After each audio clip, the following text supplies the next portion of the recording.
I'm going to tell you something today that will sound absolutely mad.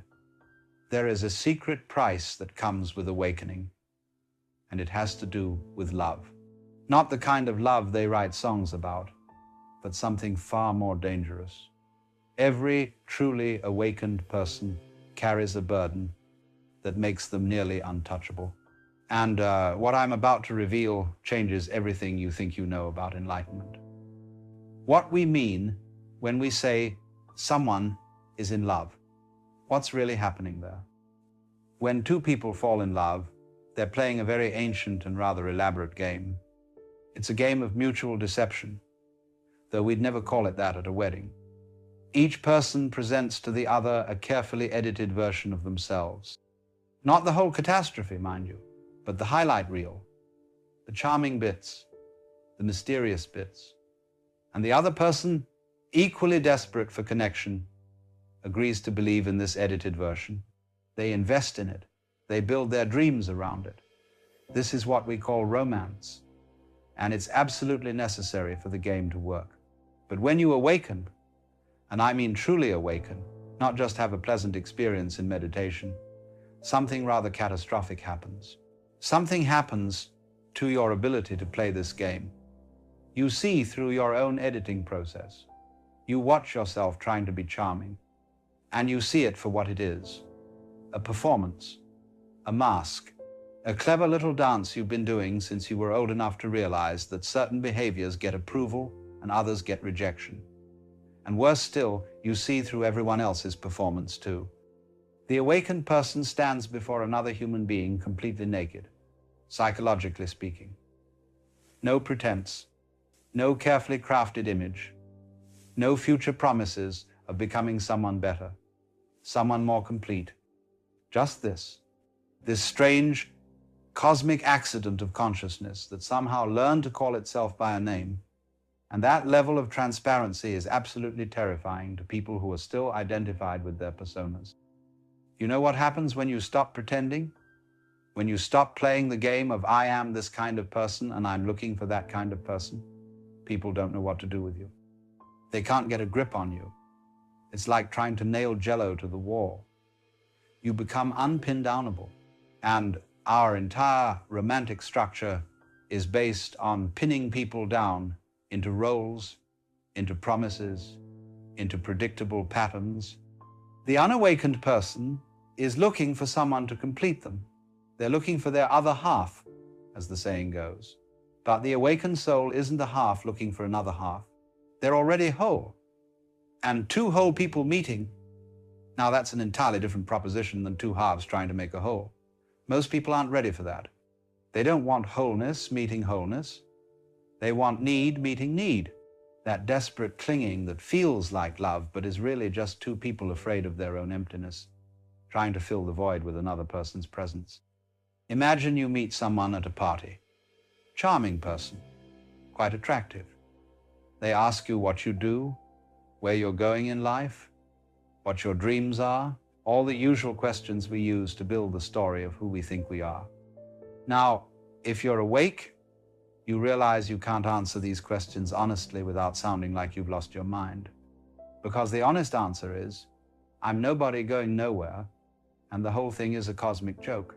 I'm the universe pretending to be a person, asking another part of the universe pretending to be a person what they pretend to do. Try that at a cocktail party sometime and watch what happens. The person will smile politely and find someone else to talk to, someone who's still playing the game, someone who has ambitions and plans and a 5-year strategy, someone they can understand, categorize, and potentially fit into their life story. You see, people want to date a character in a novel, not the space between the words. They want someone with a story they can follow, a trajectory they can predict, a future they can imagine. The awakened person has no story. They're just here, now, being whatever is happening. The more you see through the illusion of the separate self, the less you can participate in the usual dance of relationship, because that dance requires two people who believe they're separate selves. It requires someone who can say, I need you, and mean it in that desperate, hungry way that makes for great poetry and terrible relationships. The kind of need that keeps the whole machinery of romance grinding along. That beautiful, tragic need that spawns 1,000 love songs and 1,000,000 broken hearts. It's the fuel that the entire romantic industrial complex runs on. But when you've awakened, you can't say, I need you in that way anymore. Not because you're cold or detached, but because you've seen that the I who would need and the you who would fulfill that need are both characters in a play. You've walked backstage and seen the ropes and pulleys. You can't unsee that. And you can't pretend you haven't seen it just to make someone feel comfortable. So you stand there, utterly available, completely open, but somehow impossible to possess. And possession, my friends, is what most people mistake for love. Think about the language we use. My girlfriend, my boyfriend, my wife, my husband. We speak of human beings as if they were property. And when someone leaves us, we feel robbed, betrayed, as if something that belonged to us has been stolen. The awakened person cannot be owned because they don't even own themselves. How can you possess someone who has realized they don't exist as a separate, solid entity? It's like trying to capture smoke. You can see it, you can move through it, but the moment you try to grab it, there's nothing there. And this is where it gets truly interesting. The awakened person loves, oh yes, they love more deeply than you can imagine. But it's a love without hooks, a love without agenda, a love that doesn't ask anything in return because there's no separate entity there to receive anything. It's like the sun shining. The sun doesn't decide to shine on you because you've been good or withhold its light because you've been bad. It just shines. That's what it does. And the awakened person loves in this same unconditional, indiscriminate way. But you see, most people don't want that kind of love. They want the other kind, the kind with conditions, the kind that says, I love you because you make me feel complete. I love you because you validate my existence. I love you because when I'm with you, I can forget the gnawing anxiety that I might not really exist at all. That's the love that comes with strings attached, with contracts written in invisible ink, with expectations that neither party can ever quite articulate but both understand perfectly. It's a business arrangement disguised as romance. The awakened soul cannot enter into this arrangement, not because they're superior or enlightened in some holier-than-thou sense, but because they've seen through the very mechanism that makes the arrangement possible. They can't fake the neediness. They can't manufacture the anxiety that makes possession feel like security. They can't pretend that another person has the power to make them whole because they've discovered they were never broken to begin with. And so they wander through this world of lovers like a sober person at a party where everyone else is drunk. Everyone around them is caught up in the drama, the intensity, the passionate highs and crushing lows of romantic love. And they're just watching with a kind of bemused affection, like a parent watching children play a very serious game of make-believe. They can appreciate the beauty of it.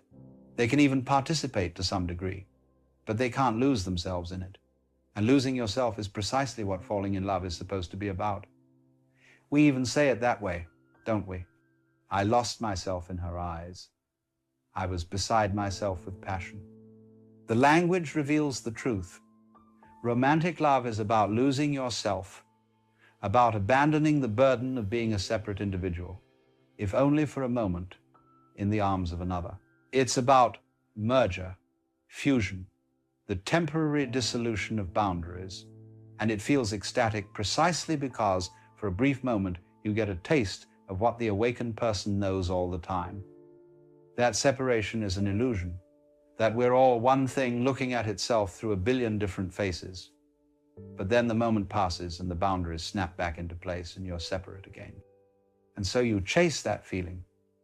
You fall in love again and again, trying to recapture that moment of dissolution. You mistake the person for the experience. You think it's about them, but it's not. It's about the temporary breaking down of the walls you've built around yourself. The awakened person doesn't need another person to experience this, because the walls are already down permanently. They live in that state of unity that everyone else is desperately seeking through relationship. Can you see the problem? They're offering what everyone wants, but in a form that no one recognizes. It's like someone offering free water to people dying of thirst, but the water isn't in a bottle or a glass. It's just water, pure and simple. And people walk right past it because it doesn't look like what they think they're looking for. They want the container. They want the form. They want someone who needs them back, who will play the game with conviction, who will suffer dramatically when they threaten to leave, who will cling and grasp and promise forever. The awakened person can't do any of that. Not convincingly, anyway. And so they become untouchable. Not because they're trying to be, not because they think they're too good for ordinary love, but because they've evolved beyond the very mechanism that makes ordinary love possible. They're like a butterfly trying to explain flight to caterpillars. The caterpillars aren't interested. They're too busy crawling around looking for another caterpillar to crawl beside. They can't even conceive of what the butterfly is offering. And the butterfly can't go back to crawling. It's not a choice. The transformation is irreversible. You can't unknow what you know. You can't unsee what you've seen. Some of you might be thinking, well, what about two awakened people? Couldn't they have a relationship? But here's the beautiful thing. When two awakened people meet, they don't have a relationship in the conventional sense. They don't have that drama of separation and union, pushing and pulling, needing and fulfilling. They simply enjoy each other's company, moment by moment, with no story about past or future. They dance together without stepping on each other's toes because neither of them is trying to lead. It's not a relationship. It's a communion. But communion is rare. Most of the awakened souls you'll meet are wandering through a world of people still caught in the dream, still believing in their own separation, still hungry for that special someone to make them complete. And the awakened person looks at all this with tremendous compassion because they remember what it was like.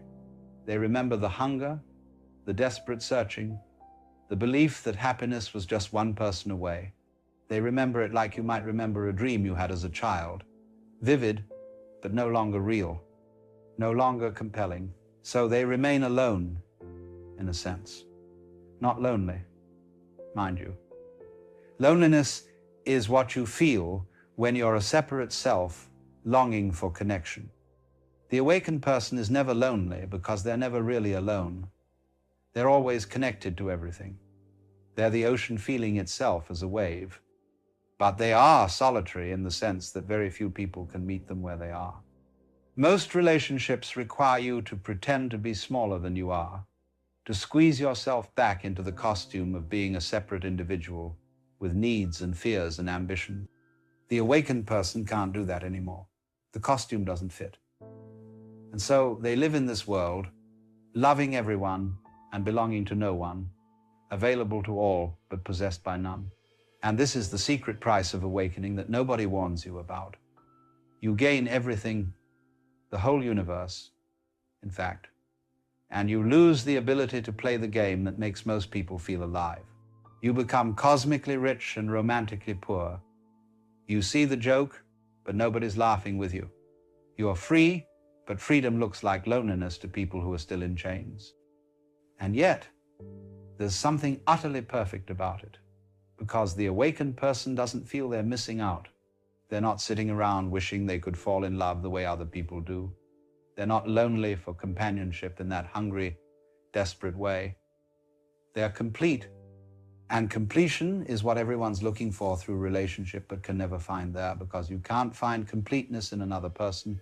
You can only find it in yourself, by yourself, for yourself, or rather, by realizing there is no separate self to be complete or incomplete. This is what I mean when I say the awakened soul can't find love. They can't find it because they are it. They've become the very thing everyone else is searching for.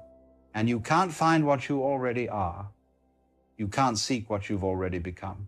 The search is over, but the party's still going on, and everyone at the party is still searching.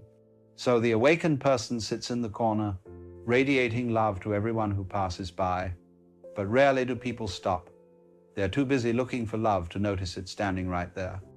And that, my friends, is the cosmic joke, the cosmic tragedy, the cosmic perfection of it all. The awakened soul becomes love itself, and in doing so, becomes impossible to love in the way that most people understand love. They've transcended the game entirely. And once you've transcended the game, you can't go back and play it with a straight face. You're done, complete, whole, and profoundly, beautifully, perfectly alone in the crowd. Not because no one loves them, but because everyone does and no one knows it.